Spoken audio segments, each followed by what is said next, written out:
Hello, everyone. Welcome to Atomo. I'm continuing with Carl Jung and the Red Book. In this section, we continue Jung's journey to the desert. So the sections here, the desert and experiences in the desert. There's a lot of lead up to get to the point where he moves across this landscape to get to a realization. And given Jung's work, there is quite a biblical, it's a lot of, because he blends a lot of Christianity into it. So we get the biblical Exodus sense through this story, and hence called the desert, being the big part of the Jews leaving the tyranny in Israel.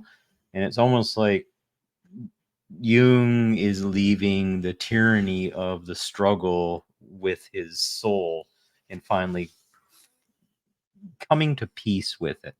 So I'll start into the passages here. Sixth night.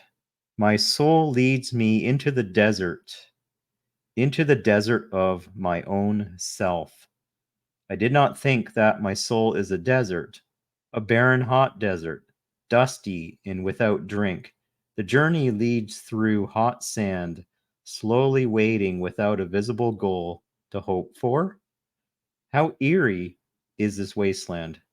It seems to me that the way leads so far away from mankind. I take my way step by step and do not know how long my journey will last. Why is myself a desert?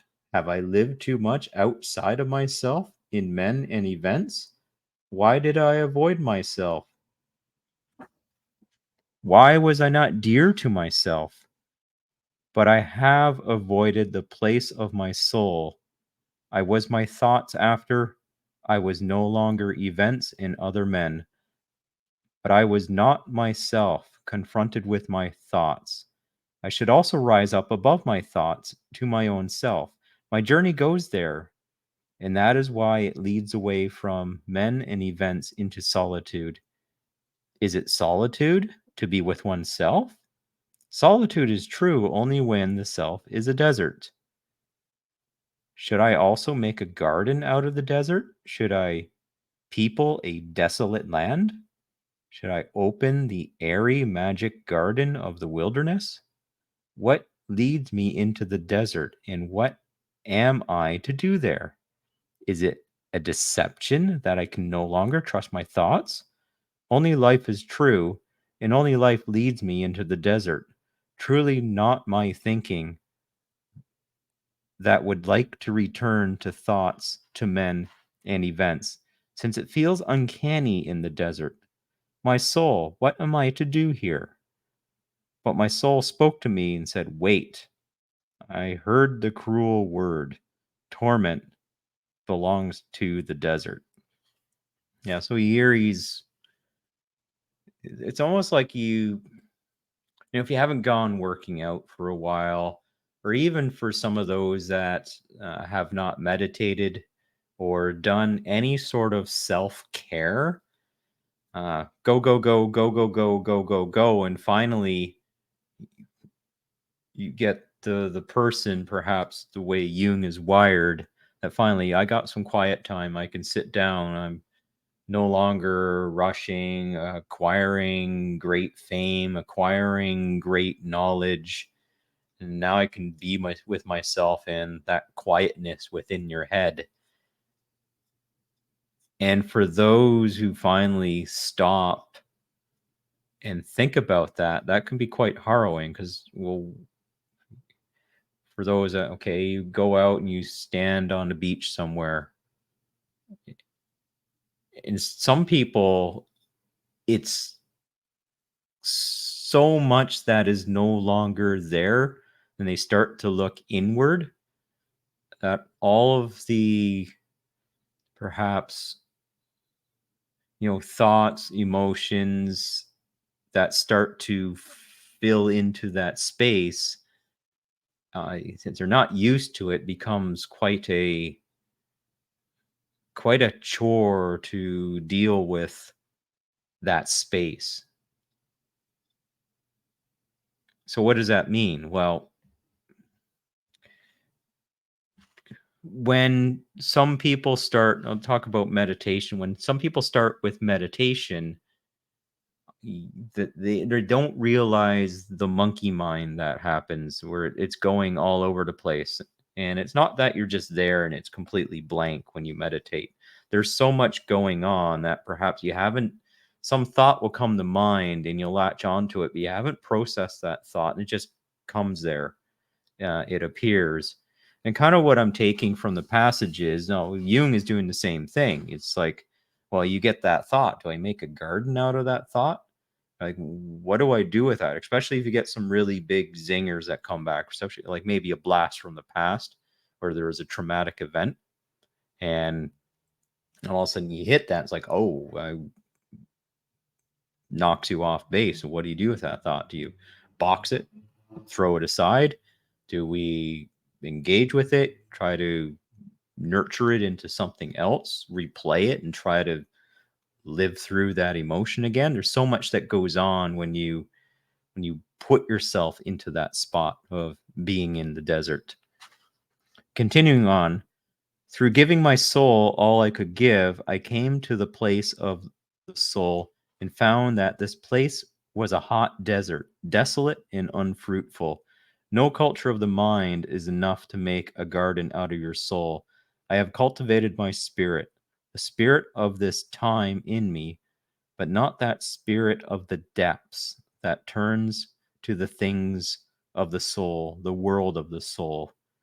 So that's interesting. And when I was just talking about that is that monkey mind, the spirit of the depths will start to play around when you are in that state of quietness, and it can bring all kinds of stuff there. So let's follow along with Jung and see what his depths brings to him. Continuing, the soul has its own peculiar world. Only the self enters in there, or the man who has completely become his self, he who is neither in events, nor in men, nor in his thoughts. Through the turning of my desire from things and men, I turn myself away from things and men. But that is precisely how I became the secure prey of my thoughts. Yes, I wholly became my thoughts. Next part here. I also had to detach myself from my thoughts through turning my desire away from them. And at once I noticed that myself became a desert where only the sun of unquiet desire burned. I was overwhelmed by the endless infertility of this desert. Even if something could have thrived there, the creative power of desire was still absent. Wherever the creative power of desire is, there springs the soil's own seed. But do not forget to wait. Did you not see that when your creative force turned to the world, how the dead things moved under it and through it, how they grew and prospered, and how your thoughts flowed in rich rivers? If your creative force now turns to the place of the soul, you'll see how your soul becomes green and how its field bears wonderful fruit. Nobody can spare themselves the waiting, and most will be unable to bear this torment. So that's a really good point. There's a lot of people that they take that lens into the soul. They take that time to stop, and they're just impatient. They just can't deal with, in some, this is why I like to use the meditation thought, is it's going to throw so much at you, but there's not going to be some like pang of revelation that says, oh, here's the golden path, here's the journey forward, here is, all that you can be. It's a lot of grinding and churning. It's like when he's putting a metaphor of the green soils in in this state, it's almost like you have to plow and till this this desert in order to get it fruitful. But how do you do that? Well, there's a lot of waiting for, um, if I use the spirit of the depths to churn through what it needs to churn through, and he kind of take it and just work with it and work with it. So, meditation is a great practice because then you get a chance to kind of get the thought and box the thought and put it away, get the thought and box the thought and put it away.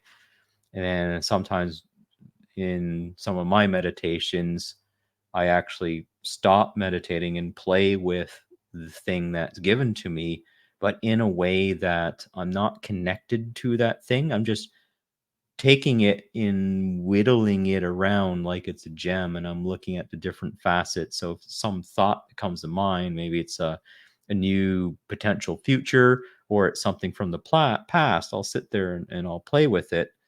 But when it gets to a certain point where it doesn't feel like it's right to play with anymore, I'm going to put it in the box and send it along.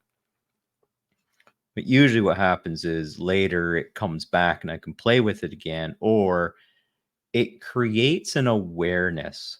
So if there's something that your depth is providing you and you kind of meditate on it, maybe brood on it, perhaps again, it depends on how you do you in this, that when you work with that thought and now that thought's in mind, when you go out within the world and experience the world, you now have that connection to the thought, and you can see parallels in the world that may manifest that you never seen before, but have been kind of incubated due to that thought. And now your awareness is exposed to it.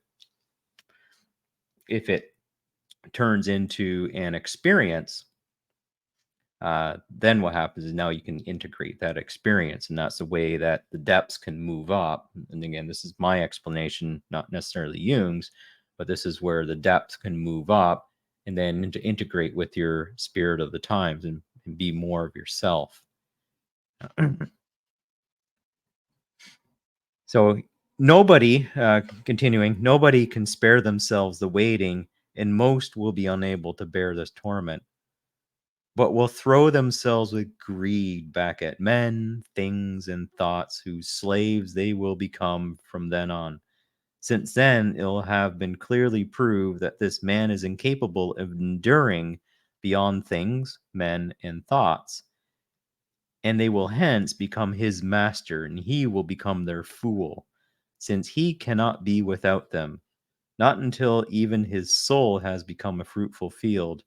And he whose soul is a garden needs things, men, and thoughts, but he is their friend and not their slave and fool.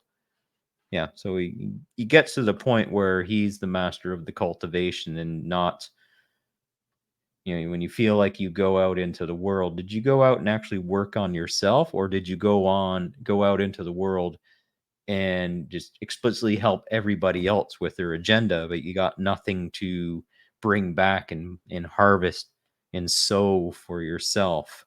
Not saying that you go out and take, but through a kind of cooperative, co-creative way of working forward, you just you don't become the instrument of everybody else. One thought that's coming to mind, especially ideologies. There's an ideology out there, and you'll see mobs plug into an ideology, and then when you got enough people, they all just seem to be integrated with the ideology, and that mob moves like a hypnotized thing. But the moment you pluck people out of the mob and can get them aside, you can almost wake them up out of the mind virus that they get connected with. So, and that's what he's saying by he is their friend and not their slave and fool. Think for himself. Everything to come was already in images. To find their soul, the ancients went into the desert. This is an image. The ancients lived their symbols since the world had not yet become real for them. Thus, they went into the solitude of the desert to teach us that the place of the soul is a lonely desert. There they found the abundance of visions, the fruits of the desert, the wondrous flowers of the soul. Think diligently about the images that the ancients have left behind. They show the way of what is to come. Look back at the collapse of empires, of growth and death, of the desert in monasteries. They are the images of what is to come.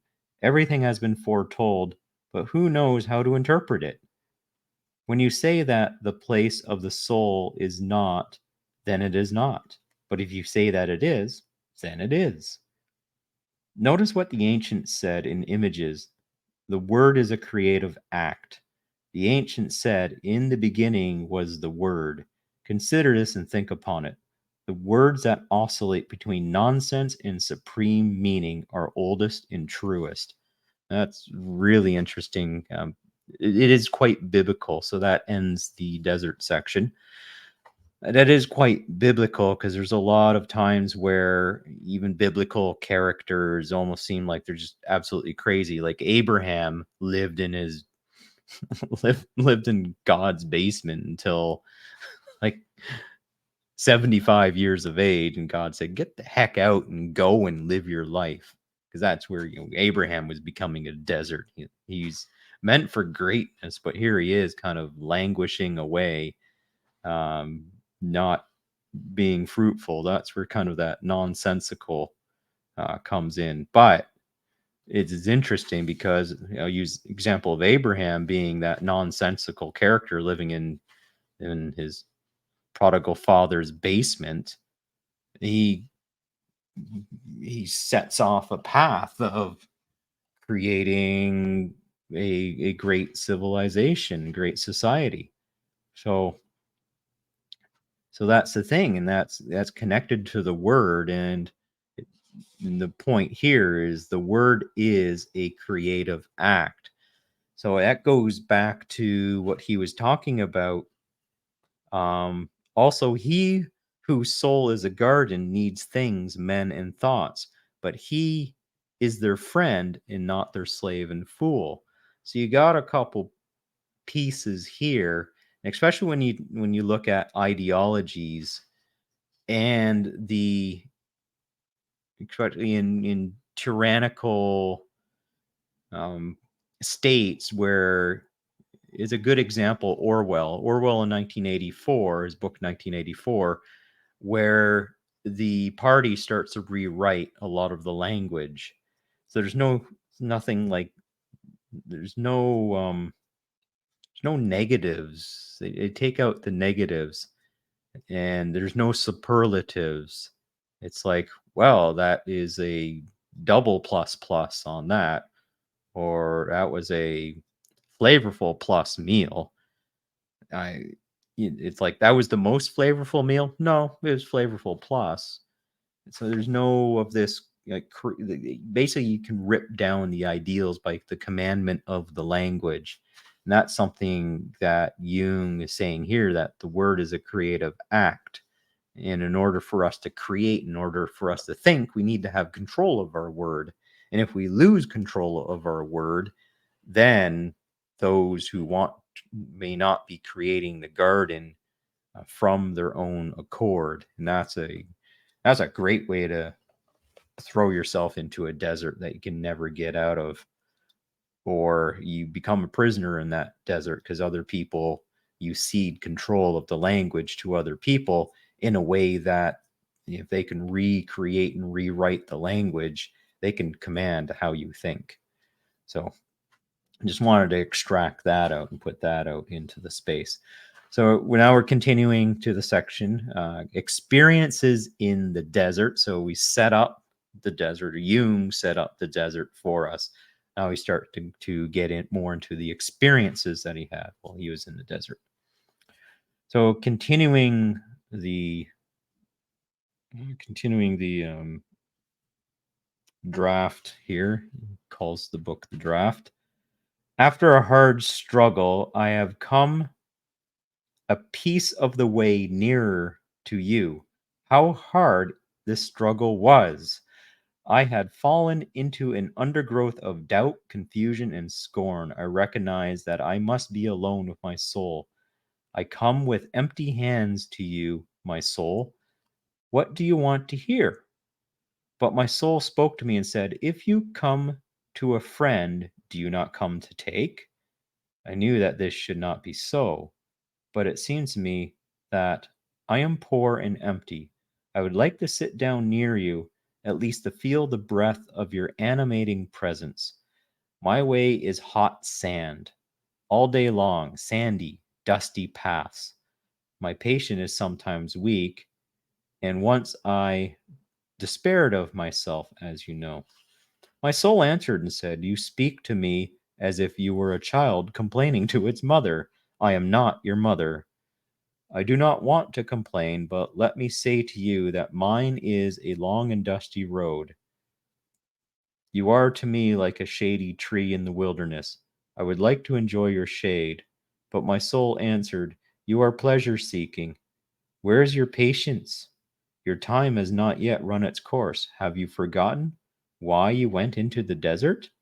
My faith is weak. My face is blind from all that shimmering blaze of the desert sun. The heat lies on me like lead. Thirst torments me. I dare not think how unendingly long my way is. And above all, I see nothing in front of me. But the soul answered, you speak as if you have still learned nothing. Can you not wait? Should everything fall into your lap, ripe and finished? You are full, yes. You teem with intentions in deliriousness. Do you still not know that the way to truth stands open only to those without intentions? So, this is another where he's engaging with it, but it's almost like he's pushing for some sort of outcome. And the soul is just saying, you got to wait on this. You need to. So it's like again, using the field metaphor. Yep, get those seeds to start to sprout. And if you go out there and you think about, you plant some seeds and you go out and you start to yell at them every day. Come on, grow, grow, grow. Like, you're just going to wear yourself out. Uh, it's almost like he's trying, or you're getting that sense that trying to get, come on, soul, come on, soul, come on, soul, show me something. Soul's like, okay, well, as long as you do that, we're just gonna sit over on the side and just kind of lean up against the wall and wait and see what happens. So, continuing on, I know that everything you say, oh, my soul, is also my thought, but I hardly live according to it. The soul said, how? Tell me, do you then believe that your thoughts should help you? I would like to refer to the fact that I am a human being, just a human being who is weak and sometimes does not do his best. But the soul said, is this what you think it means to be human? It's almost like a Batman Bane voice. Is this what you think it means to be human? No, I don't do Bane very well, but yeah. You are hard, my soul, but you are right. How little we still commit to ourselves living. We should grow like a tree that likewise does not know its law. We tie ourselves up with intentions, not mindful of the fact that intention is the limitation. Yes, the exclusion of life. We believe that we can illuminate the darkness with an intention, and in that way aim past the light. How can we presume to want to know in advance from where the light will come to us? Let me bring only one complaint before you.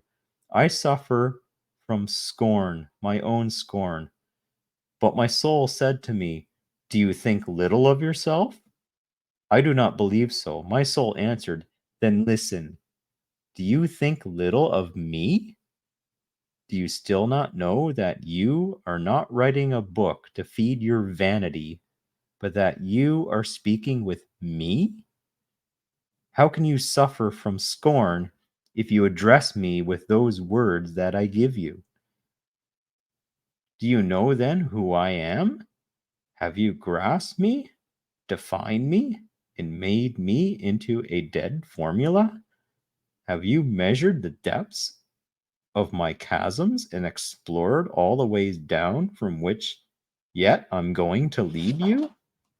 This is really interesting as I read this, because if you go back to the Batman Dark Knight, again to the character Bane, I was born in the. I'm really badly paraphrasing this, but it was like, I was born in the dark. You just, I don't know, like you said, the Batman is like, he just not really integrated with the dark. It's like, so what comes out of me in this passage, it's more like when we get to Jung and the integration with the shadow, it's almost like the darkness is popping up a little bit, especially when here it said, do you know then who I am? Have you grasped me, defined me, and made me into a dead formula? Like, have you measured? So I'll continue on here. Have you measured the depths of my chasms, explored all the ways down, which I am yet going to lead you? Oh, it's like, so, yeah. Like when you read that, you can see the bit of that tone of darkness about it. Like it's not all going to be happy gardens, nice flowers and rolling in alpine meadows. It's like the soul is going to take you somewhere. And you better be ready for that. You're coming out of the desert. Well, if you want to grow, well, this is just me paraphrasing or creating putting my thoughts into play here. That if you're going to grow, there's going to be some work ahead of you, and it might not be good. So uh, I'll reread this here again. Have you measured the depth of my chasms, explored all the ways down which I am yet going to lead you? Scorn cannot challenge you if you are not vain to the marrow of your bones. Your truth is hard. I want to lay down my vanity before you, since it blinds me. See, that is why I also believe my hands were empty when I came to you today. I did not consider that it is you who fills empty hands if only they want to stretch out, yet they do not want to. I did not know that I am your vessel, empty without you brimming over with you. This was my 25th night in the desert. This is how long it took my soul to awaken from a shadowy being to her own life, until she could approach me as a freestanding being separate from me. And I received hard but salutary words from her. I needed that taking in hand, since I could not overcome the scorn within me. And I think later what we'll get into is that his soul appears to him as a her, and in this we get into the anima and the animus, the parts of the integrated self. And this is just, again, the red book is his exploration. So when he talks about the self, the ego, the shadow, the anima, the animus, all that comes from this exploration that he's having through his black books and red book. That allows him to put all that together. So we'll continue here. Now he kind of gets into kind of a summation of what the experience is for him. The spirit of this time considers itself extremely clever, like every such spirit of the time, but wisdom is simple minded, not just simple. Because of this, the clever person mocks wisdom, since mockery is his weapon. He uses the pointed, poisonous weapon because he is struck by naive wisdom. If he were not struck, he would not need the weapon. Only in the desert do we become aware of our terrible simple mindedness, but we are afraid of admitting it. That's why we are scornful. But mockery does not attain simple mindedness. The mockery falls on the mocker. In the desert, where no one hears and answers, he suffocates from his own scorn. The cleverer you are, the more foolish your simple mindedness. The totally clever are total fools in their simple mindedness. We cannot save ourselves from the cleverness of the spirit of this time through increasing our cleverness, but through accepting what our cleverness hates most, namely simple mindedness. Yet we also do not want to be artificial fools because we have fallen into simple mindedness. Rather, we will be clever fools. That leads us to the supreme meaning. Cleverness couples itself with intention. Simple mindedness knows no intention.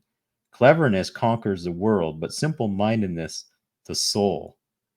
So take on the vow of poverty of spirit in order to partake of the soul. Again, this the scorn of my cleverness rose up. Many will laugh at my foolishness, but no one will laugh more than I laughed at myself. So I overcame scorn. But when I had overcome it, it was near to my I was near to my soul, and she could speak to me, and I was soon to see the desert becoming green. So he is almost a Buddhist kind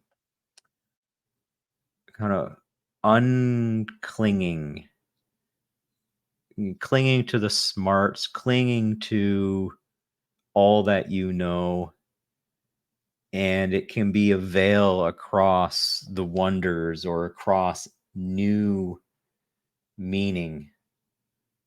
And what happens is, as we know too much, we can become simple minded. We can become locked in into a path and meander about in that path. But once, cleverness couples itself with intention. So it's almost like you have a path laid out for you.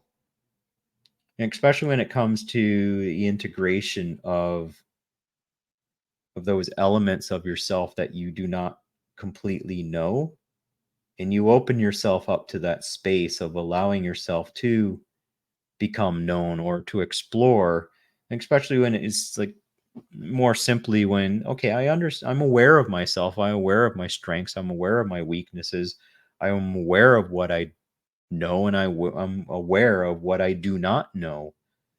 So that awareness can, when I that's in itself a type of cleverness, but it's more that he's talking about a good cleverness where I don't want to be a fool. I don't want to kind of be all pompous about all my knowledge and come, racing into situations, because then what happens is you realize that I'm not open to what may happen while I'm in those spaces, and I don't have the curiosity and the presence of mind to be able to flex with how that space starts to invoke itself on me. And once you can put aside